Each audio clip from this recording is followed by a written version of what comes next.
তোমার লাইফে যদি এখন আমি তোমাকে এমন একটা অপরচুনিটির কথা বলি, যেই অপরচুনিটিতে তুমি কে, তুমি কোথা থেকে আসছো, কোথায় বড় হইছো, তোমার ফ্যামিলিকে, তোমার জেএসসিতে রেজাল্ট কী ছিল, তোমার পিএসসিতে রেজাল্ট কী ছিল, তোমার স্কুলে কত রোল ছিল, তোমার কলেজে কেমন রেজাল্ট হয়েছে, তুমি আদৌ ফেল করছো কিনা, তুমি কেমন মানুষ, তুমি দেখতে কেমন, তুমি যদি সব কিছুর পরিচয় চেঞ্জ করতে পারতা তাহলে তুমি কি ইউজ করতে পারতা কিনা, তাহলে কি তুমি এই সুযোগটা ইউজ করতা কিনা, আমার প্রশ্ন এটা। তোমার যদি উত্তর হ্যাঁ হয় তাহলে সেই সুযোগটা হলো অ্যাডমিশন। ট্রাস্ট মি, বাকি সব পয়েন্ট বাদ দাও, তুমি তোমার শিক্ষাগত যোগ্যতা যদি একবারে চেঞ্জ করে ফেলতে চাও, দ্যাট চান্স ইজ অ্যাডমিশন।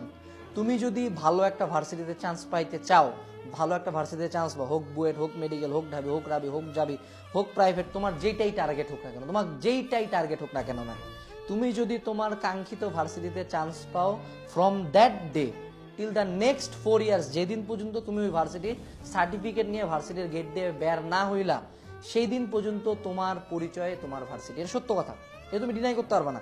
যদি একটা ভালো ভার্সিটিতে চান্স পাই যাও, হোক বুয়েট, হোক মেডিকেল, হোক ঢাবি, যে কোনো এক জায়গায় যদি তুমি চান্স পাই যাও, ওই দিনকার পর থেকে কিন্তু কেউ তোমাকে জিজ্ঞেস করবে না যে তোমার জেএসসিতে কত পয়েন্ট পাইছিল, তুমি বৃত্তি পাইছিলা, বৃত্তি পাও না, তোমার রোল কত ছিল স্কুলে, 30 রোল ছিল, 50 রোল ছিল, তুমি কি কলেজের পরীক্ষায় কেমন করছো, কলেজের পরীক্ষা ভালো করছো, খারাপ করছো, উদ্ভাসের পরীক্ষায় কত করছো, কোচিং এর পরীক্ষায় কত পাইছো, এজ কোর্সের কোর্সে কত পাইছো, কোনো পরিচয় আর নাই। ওই দিন থেকে সব পরিচয় চেঞ্জ। সো তুমি কি এটা চাও না ম্যাম? তুমি কি এতদিন ধরে এই সুযোগটা চাচ্ছিলে না যে তোমার পরিচয়টা চেঞ্জ হোক, তোমাকে মানুষজন পজিটিভ ভাবে চিনুক? তুমি কি এটা চাও না যে তোমার বাপ মা তোমাকে নিয়ে একটা গর্ব করুক যে না, আমার ছেলে এখানে পড়ে বা আমার মেয়ে এখানে পড়ে, আমার ছেলে এই জায়গায় চান্স পাইছে, ছেলেটা অনেক পরিশ্রম করছে? তুমি কি তোমার বাবা মাকে প্রাউড ফিল করাইতে চাও না ম্যাম? তুমি কি চাও না যে তোমার আশপাশের মানুষজন, তোমার পাড়া পড়শি, তোমার পাশের বাসার আন্টি, তোমাকে যারা অপমান করছে তাদের কথাটা জবাব দিতে, তাদেরকে নিজের সম্বন্ধে একটা ভালো কিছু জানাইতে, যে না আমি এই জায়গায় পড়ি, আমি এই জায়গায় চান্স পাইছি? তুমি কি চাও না যে তারা তোমাকে একটু রিসপেক্টে দেখুক? তোমার ছোট বড় ভাই বোন চাও না যে তারা তোমাকে রিসপেক্টের চোখে দেখুক? তুমি কি চাও না?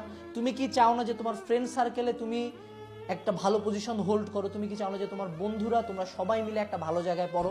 শুধু একা কেন, তোমার ফ্রেন্ড সার্কেল যখন সবাই ভালো ভালো জায়গায় পড়াশোনা করবা, that will B a great friend circle.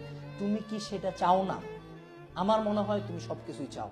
এবং তুমি কি চাও না যে ভালো একটা ফিউচার কাজ ভার্সিটি তোমার ফিউচারে একটা রোল প্লে করবে? একান্ত তুমি ভার্সিটি উড়াই দিতে পারবা না। You need a great varsity to reach a certain level. হ্যাঁ, যে কোনো জায়গা থেকে রিচ করা যায়, বাট আমি একটা ভালো জায়গা থেকে স্টার্ট করলে অবশ্যই আমার ফিনিশিংটাও ভালো হবে। তুমি কি সেটা চাও না? তো তোমার এই অ্যাডমিশন সিজনে 3 মাস বা 4 মাস আল্লাহ তোমাকে দেয় বাংলাদেশের মতো একটা জায়গায় নিজের পরিচয়টা চেঞ্জ করার জন্য, নিজের পাসটা পরিবর্তন করার জন্য।